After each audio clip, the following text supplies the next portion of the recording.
Bismillahirrahmanirrahim. Alhamdulillah. Wassalatu wassalamu ala rasulih wa ala alihi wa man wala. Amma ba'd. Ahibbati fillah, rahimani wa rahimakumullah. Melanjutkan kajian kita Usulul Iman, karya Al-Imam Muhammad bin Abdul Wahhab rahimahullah rahmatan wasi'ah. Masih terkait iman kepada Rasul, rukun iman yang kedua, terkait iman kepada Rasul sallallahu alaihi wasallam adalah permasalahan Isra wal Mi'raj. Kejadian Isra dan Mi'raj wajib untuk diimani.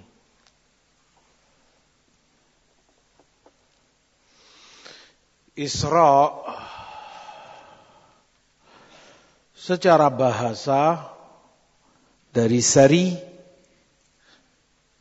yang maknanya perjalanan di malam hari. Sebagian mengatakan perjalanan semalam hari suntuk sampai pagi itu sari. Sebagian mengatakan mayoritas malam. Ini kalau malam itu 12 jam, paling tidaknya 7 jam dipakai jalan, maka itu seri namanya. Ada yang jelas perjalanan di malam hari. Isra di dalam sirah atau dalam syariat ma'ruf perjalanan Rasulullah SAW dari Masjidil Haram di Mekah ke Baitul Maqdis dan kembali ke Mekah di malam yang sama.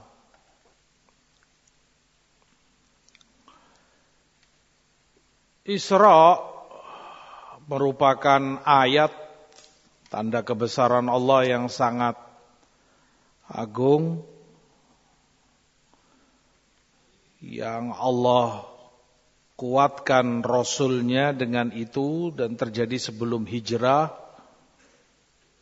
Malam hari diisrokan dari Mekah ke Masjidil Aqsa di Ilya, mengendarai buraq, ditemani oleh Jibril alaihissalam. Sesampainya di Baitul Maqdis, buraq diikat di salah satu pintu masjid. Lalu Rasul masuk masjid dan mengimami sholat, mengimami para nabi alaihimussalam. Kemudian Jibril datang, mendatangi Rasulullah, membawa bejana satu berisi khomer, satu berisi susu, dan Rasul pilih yang berisi susu. Maka Jibril katakan, hudita lil fitrah, engkau telah terbimbing, terhidayai pada fitrah. Ringkas cerita demikian.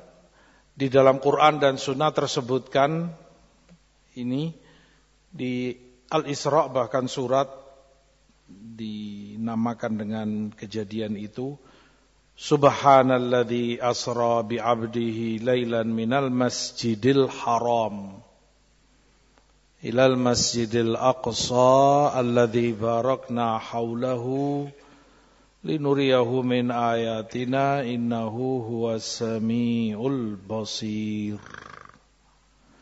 Maha suci Allah yang mengisrakan hambanya di malam hari, hambanya ini Rasulullah, dari Masjidil Haram ke Masjidil Aqsa, yang kami berkahi untuk kami tunjukkan padanya ayat-ayat kami. Sungguh Allah maha mendengar lagi maha melihat segala sesuatu.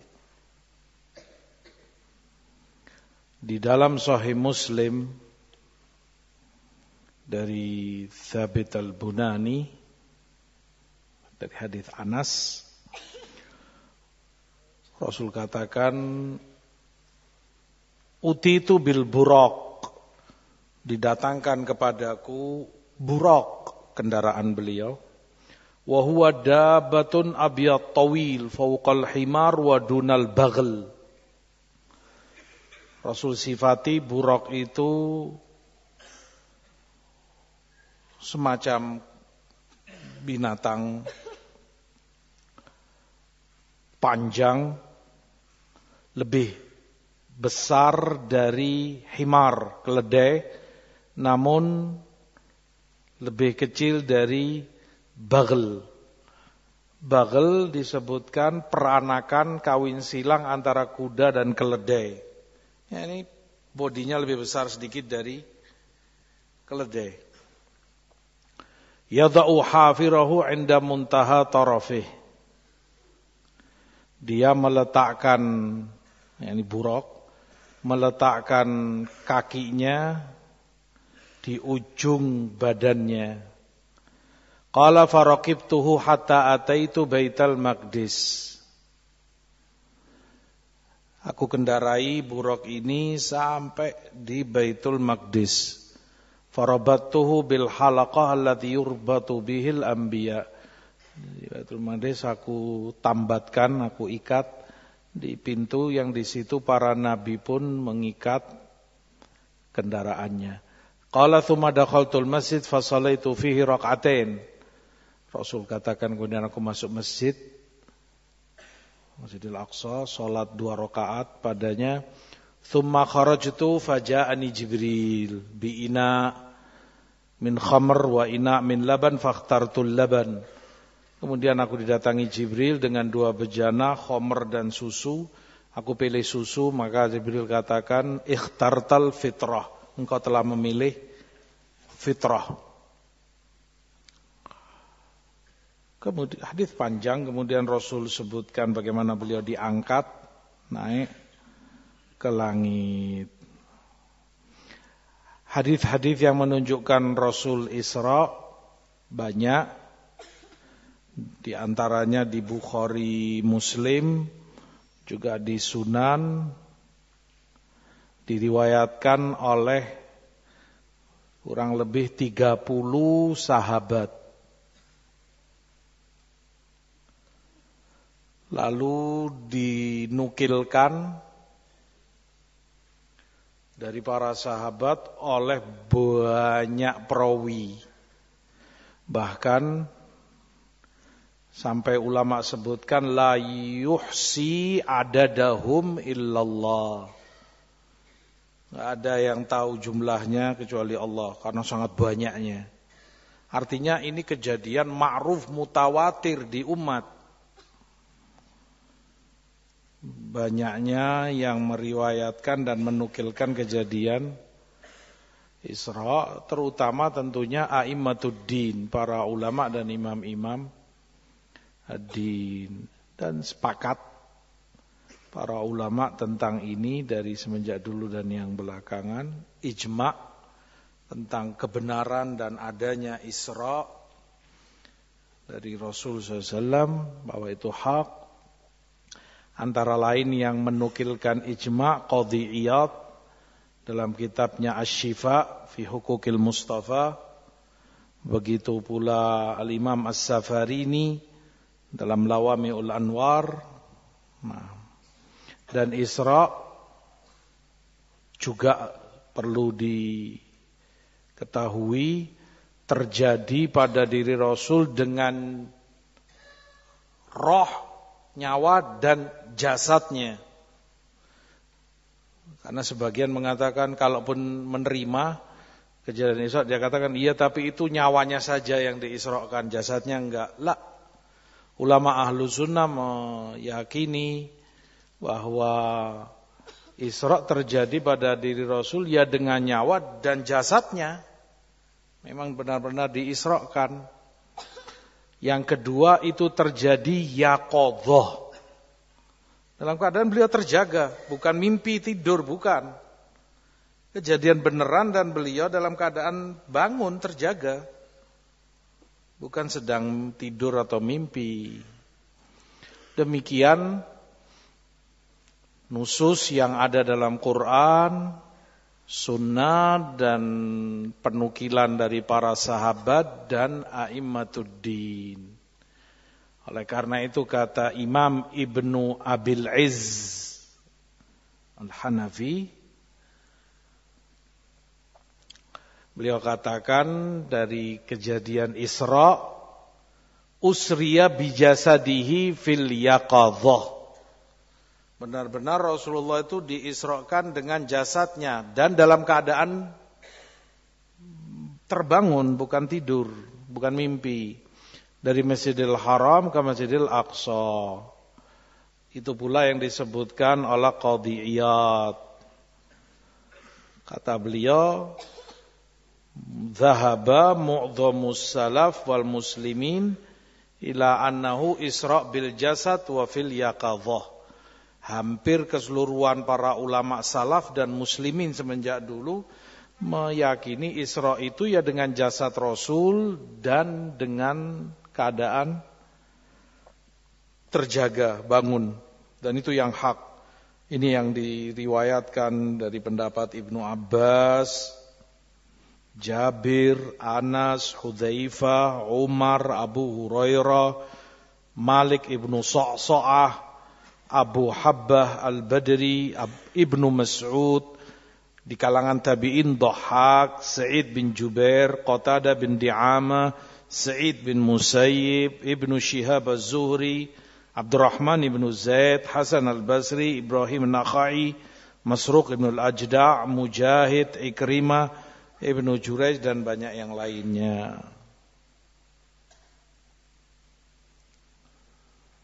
Dan itu pula dinisbatkan kepada Ummul Mukminin Aisyah radhiyallahu taala anha, dan dinukilkan juga dari Tabari, Imam Ahmad dan banyak dari a'immah dan fuqaha dari kaum muslimin.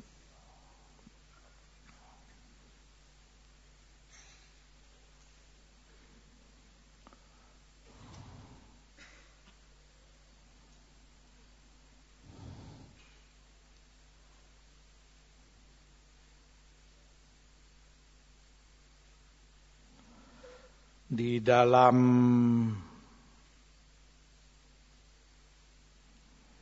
ayat Isra, subhanalladzi asra bi'abdihi laylan minal masjidil haram ilal masjidil aqsa. Selain permasalahan Isra,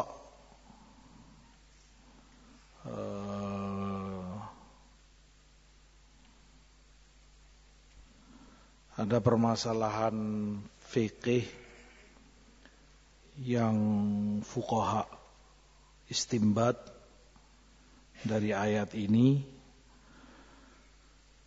Kembali kepada ulama sirah, mereka menyebutkan bahwa kejadian Isra, Rasul sallallahu alaihi wasallam saat itu di rumahnya, di rumah beliau di Mekah. di rumahnya, diisrokan. Ayat menyebutkan Maha Suci Allah yang mengisrokan Rasul dari Masjidil Haram. Subhanalladzi asra bi 'abdihi lailan minal Masjidil Haram. Dari Masjid Haram. Padahal Rasul sebagaimana para ulama sirah sebutkan diisrokan dari rumahnya. Tapi ayat mengatakan dari Masjidil Haram. Dari situ hukum fikih penting yang disebutkan oleh fuqaha bahwa Mekah semuanya adalah haram. Masjidil Haram. Artinya keutamaan yang Rasulullah SAW sebutkan, yang sholat di Masjidil Haram 100.000 kali lebih afdal dari masjid yang lain, itu di seluruh Mekah, tidak hanya masjid. Tidak hanya masjid. Jadi kamu sholat di masjid mana, bukan Masjidil Haram, selama itu masih dalam batas Mekah, maka kamu mendapati fadilah 100.000. Mungkin kamu sholat di hotel karena sakit atau terlalu capek, selama itu hotel masuk dalam kawasan Mekah, batas Mekah, maka kamu mendapati pahala yang sama 100.000 sholat. Tidak terbatas hanya Masjid Haram. Apa dalilnya ayat ini? Terbukti Rasul diisrokan dari rumahnya, bukan masjid. Tapi ayat mengatakan dari Masjidil Haram. Menunjukkan Masjidil Haram itu keutamaannya menyeluruh di wilayah Tanah Haram Mekah. Dan ini yang dikuatkan oleh Ibnul Qayyim dan Syekhul Islam Ibn Baz rahimahullahu ta'ala, bahwa Mekah semuanya Masjidil Haram. Ulama sirah juga menyebutkan Quraisy ketika mengingkari Isra'nya Rasul sallallahu alaihi wasallam, mereka termenung atau tidak bisa bicara ketika Rasul kabarkan kepada mereka apa yang beliau lihat dalam perjalanannya. Karena mereka memperolok-olokkan Quraisy memperolok-olokkan jadi bahan guyonan oleh mereka. Ini teman kalian, artinya Muhammad SAW. Ngaku katanya dalam semalam jalan dari Mekah ke Syam, Palestina sana, Baitul Maqdis. Kemudian kembali lagi, PP. Dalam satu malam, padahal mereka jalan harus berbulan-bulan. Mekah, Palestina, bayangkan. Di zaman itu. Saat cepet-cepetnya kendaraan kuda di zaman itu. Itu pun harus berhenti, capek. Kudanya harus makan, minum, istirahat, jalan lagi.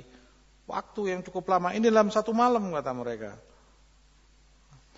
Tapi itu terbantahkan selain ayat dan kata Abu Bakar, kalaupun Rasul kabarkan lebih dari itu, aku imani, aku percayai. Dan itu segala-galanya, iman kepada segala yang disampaikan Rasulullah SAW. Salah satu yang menguatkan itu, bahwa Rasul kabarkan apa yang beliau lihat dalam perjalanan. Di tengah perjalanan itu beliau lihat, beliau dapati kafilahnya fulan, jauh dari Mekah. Kafilahnya fulan. Dan ternyata betul, yang datang berikutnya beberapa waktu setelah Rasul kembali ke Mekah, benar seperti yang Rasul kabarkan, bahwa datang kafilahnya fulan ini ke Mekah. Karena mereka dalam perjalanan pulang dari Palestina, Syam ke Mekah. Berarti kan benar-benar dilihat oleh Rasulullah SAW dalam perjalanannya. Al-muhim itu tentang Isra. Yang kedua Mi'raj.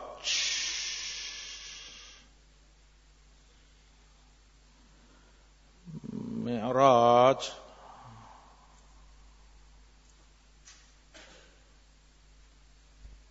atau sebelum itu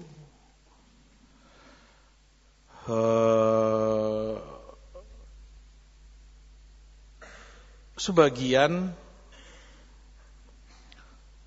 menganggap Isra terjadi pada diri Rasul lebih dari sekali.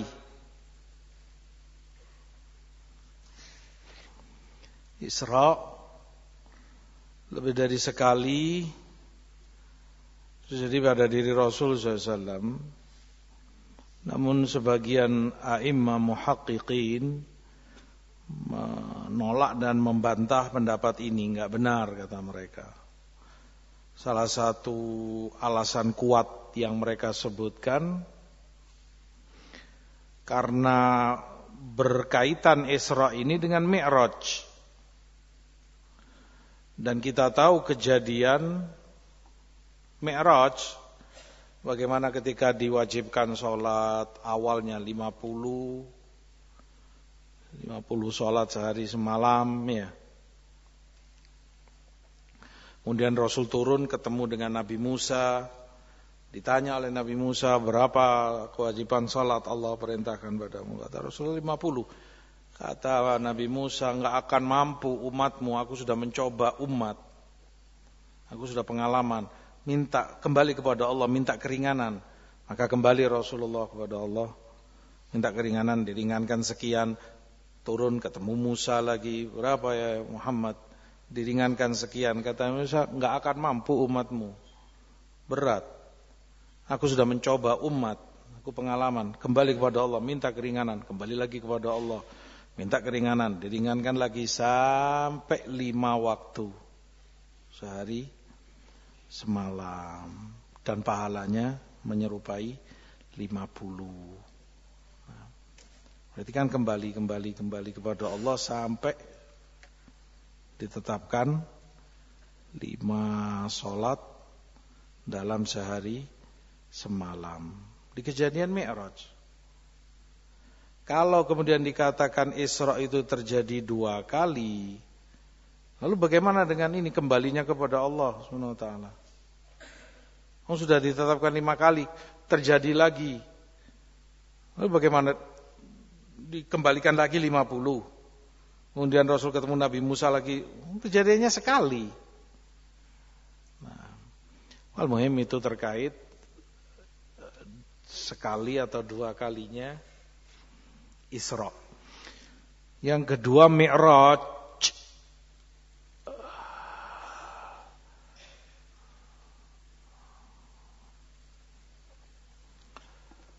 Terjadi pada diri Rasul sallallahu alaihi wasallam, diangkat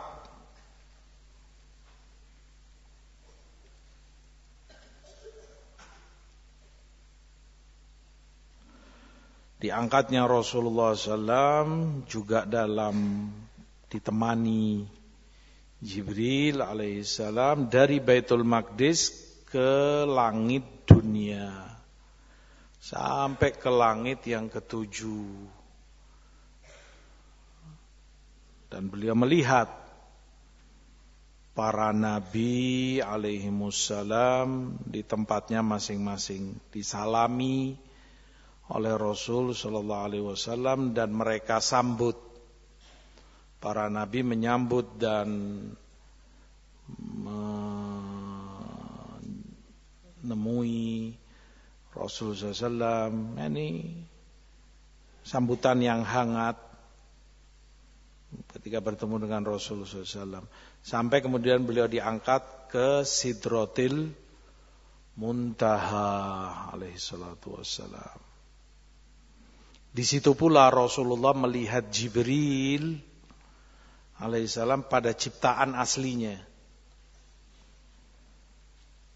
Ada ciptaan aslinya yang Allah ciptakan, beliau Jibril dalam ciptaannya. Lalu tadi kewajiban sholat yang Allah turunkan dan bicara langsung dengan Allah. Makanya Rasulullah juga disebut kalimullah, yang diajak bicara oleh Allah. Dalam hal ini menyamai Musa alaihissalam. Selain beliau adalah Khalilullah, kekasih Allah, menyamai Ibrahim alaihissalam. Kalau Ibrahim hanya Khalilullah, Musa hanya Kalimullah, maka Rasulullah SAW Muhammad menggabungkan antara keduanya. Beliau adalah Khalilullah wa Kalimullah. Dan itu masing-masingnya sudah merupakan tingkat dan derajat tertinggi. Khalilullah, kekasih Allah. Kalimullah, diajak bicara oleh Allah langsung, tanpa perantara. Nah, dan itu juga ulama sebutkan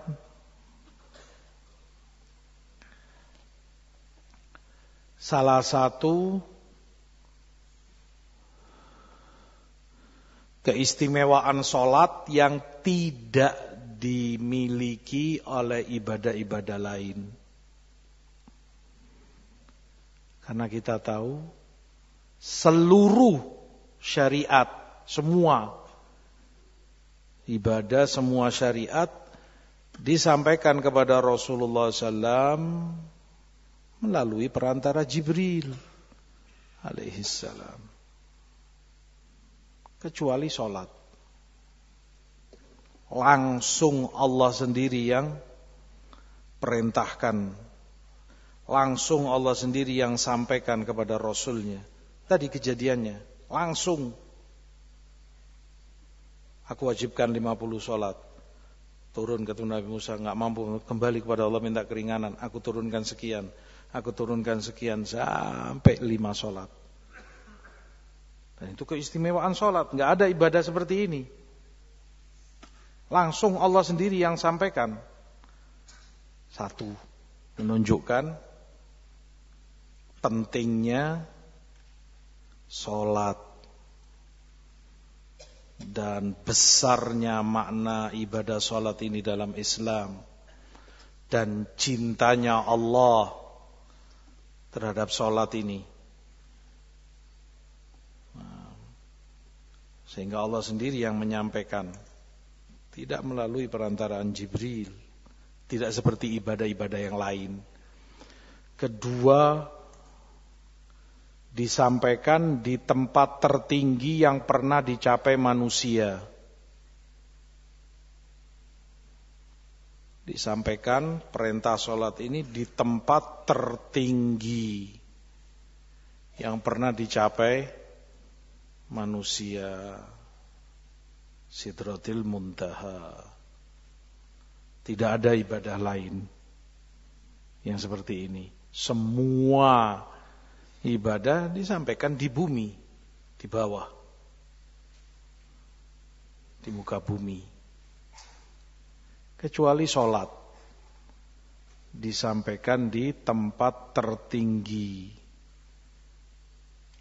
yang sampai kepadanya Rasulullah alaihi salatu wassalam. Ini juga menunjukkan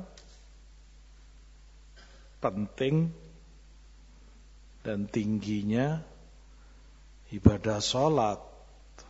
Nah, ketiga, awal disyariatkan 50 seperti hadis. Hanya saja kemudian Nabi Musa bernasihat, jazahullah khairan anil ummah, gak akan mampu umatmu, aku sudah nyoba umat, minta keringanan kepada Allah, hasil diringankan, dikurangi sampai 5. Awal disyariatkan atau perintah pertama turun 50 sholat,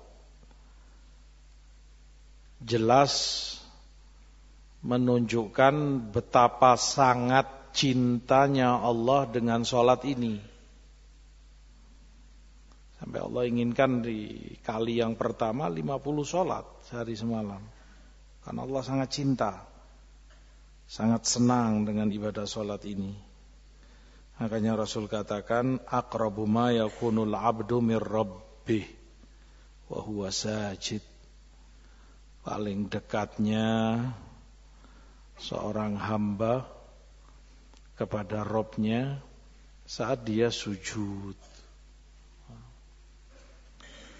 Maka ini semua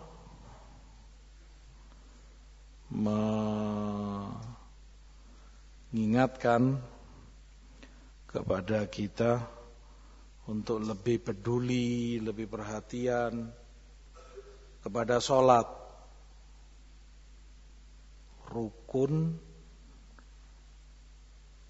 dalam Islam dan amalan terbesar dalam Islam, rukun amalan yang paling tinggi ba'da syahadatain, salat sudah.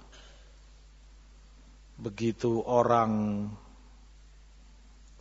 teledor dan menggampang-gampangkan salatnya, maka akan lebih teledor kepada yang lainnya. Wa man dhayya'aha fahuwa li ghairiha adya'. Kalau sholat saja dia sudah menggampang-gampangkan, teledor kepada yang lainnya selain sholat, lebih teledor lagi dia.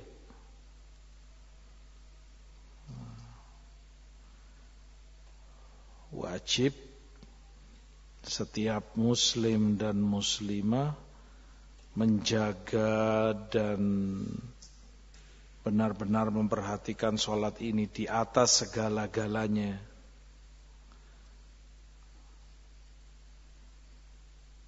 Dikerjakan tepat pada waktunya. Bagi yang laki berjamaah di masjid, karena keutamaan tadi kamu ingat. Kejadian Isra Mi'raj bukan sekedar kejadian begitu saja, banyak hikmah di dalamnya.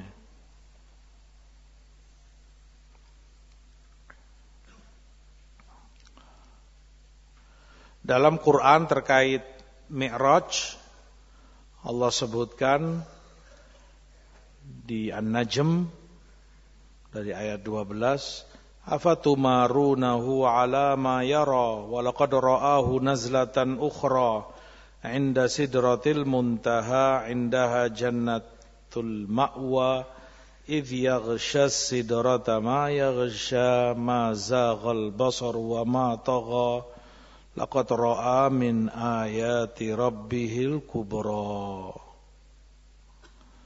Semua ini tentang kejadian Mi'raj. Kata Ibnu Abbas, juga Masruq,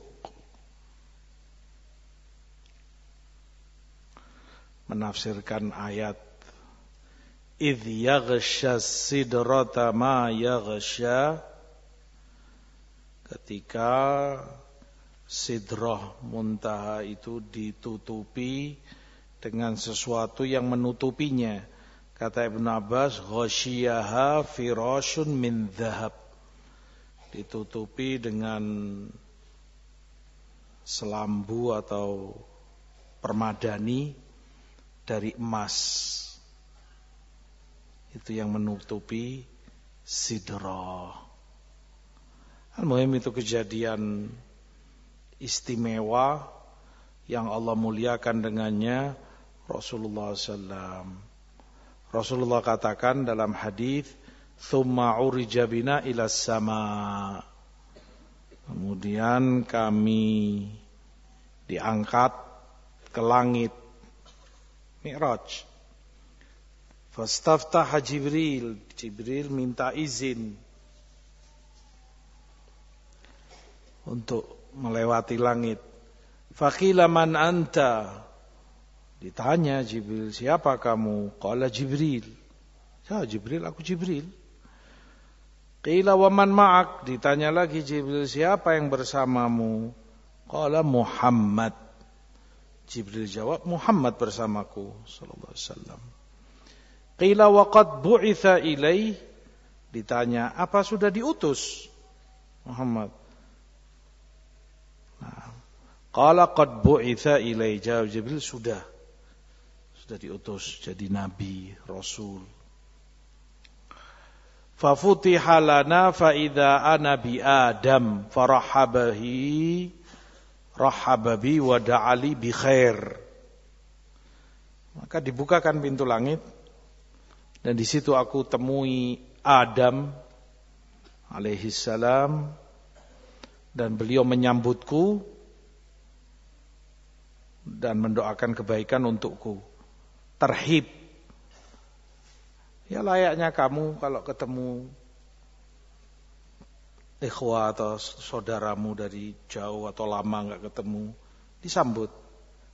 Ini kalau manusia, kalau di antara kita misalnya, ahlan wa sahlan, masya Allah, bekhair, kapan datang? Sambutan semacam itu. Disambut hangat oleh Adam alaihissalam dan didoakan kebaikan. Demikian setiap langit, Jibril meminta izin dan ditanya siapa kamu, siapa yang bersamamu seperti yang sebelumnya.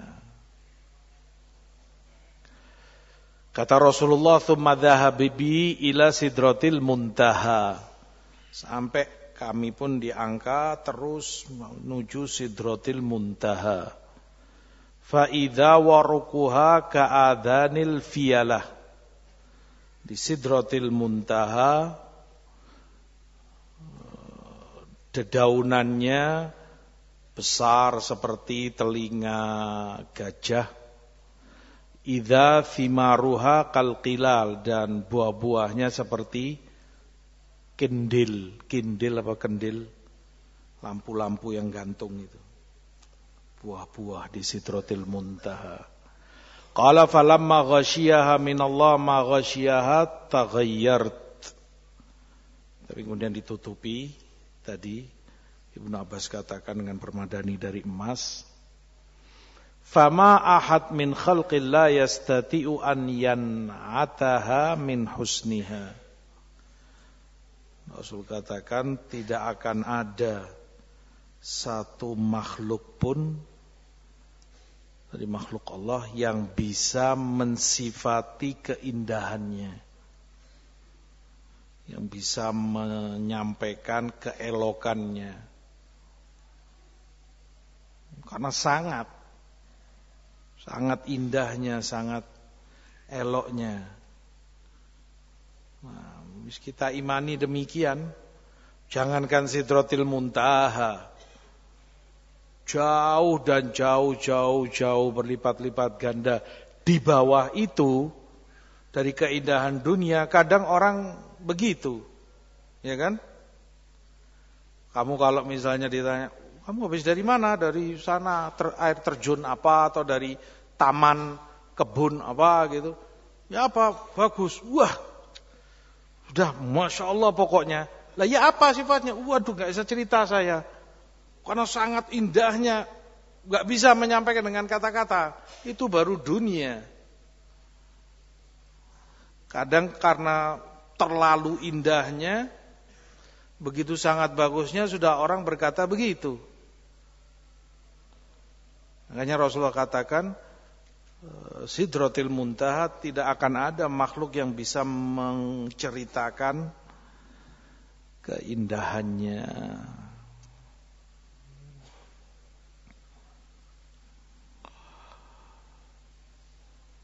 Al-hadis. Demikian, ini sepanjang tadi termasuk kisah bersama Musa alaihi salam. Hadis di Muslim diriwayatkan dari jalan Malik bin Sa'sa'ah, juga Abu Dzar dan Ibnu Abbas. di Bukhari dan juga Muslim. Demikian wajib diimani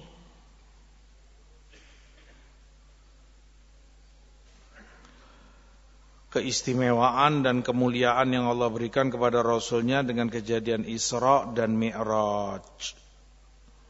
Dan itu hanya kepada Rasulullah. Salah satu keistimewaan yang Allah berikan yang tidak Allah berikan kepada para Rasul yang lain. Sallallahu alaihi wasallam. Kemuliaan dan kekhususan yang Allah muliakan Rasul dengannya.